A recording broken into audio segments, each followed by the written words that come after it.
I want to bring in cybersecurity and privacy expert Claudiu Popa. He is also the author of the Canadian Cyber Fraud Handbook. Boy, we all need that handbook right now.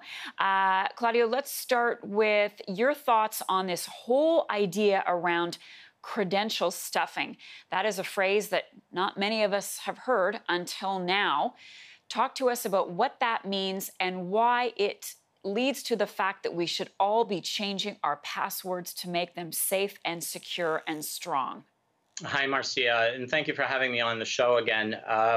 The idea of credential stuffing has been around for decades.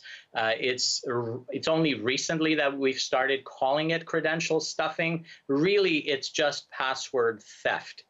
Naturally, when you have a system depending on a secret, that secret is going to get out.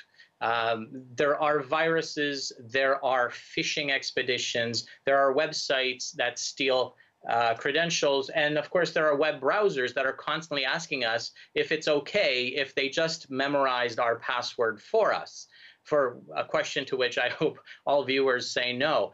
But the key point here is that secrecy and security are dissimilar.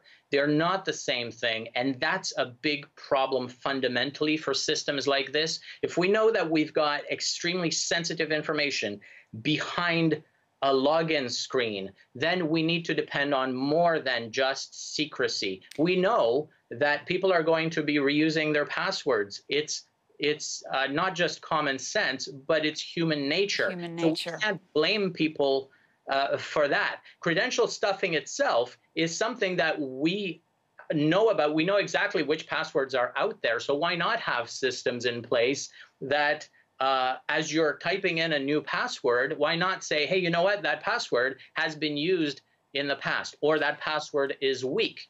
And as far as GC key, for example, is concerned, why limit a password to between 8 and 16 characters? That already gives fraudsters and criminals an advantage because they know exactly, approximately, what length that password is going to be. There's any number of these things that are weaknesses in the system, and I'm concerned about what we're going to see on Wednesday when this thing goes back online. Okay, I have a couple questions and I need to get to them, unfortunately, rather rapidly.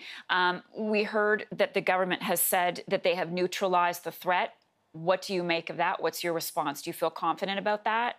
They weren't specific as to which threat. They indicated that over the weekend and in the past few days, we've seen hundreds of thousands of attacks. What simply that means is that the few thousand people that were attacked manually, the fraudsters said, hey, you know what, we can automate this and we can launch hundreds of thousands of attacks. So by putting a CAPTCHA or requiring users to identify a sidewalk or a crosswalk or a bus, this is just going to remove the opportunity for automating attacks. But I didn't hear anything that would remove the opportunity to simply use stolen passwords for the people that are in the databases that they've acquired.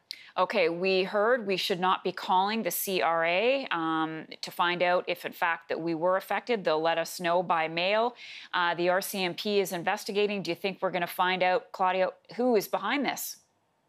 So far, that was one of my big questions, because all of these attacks are likely going to be from one or maximum of two sources. So the first thing they would have looked at already is, where did the money go? Did it go to a bank in Canada, or did it go to a bank outside of Canada? That is trivial.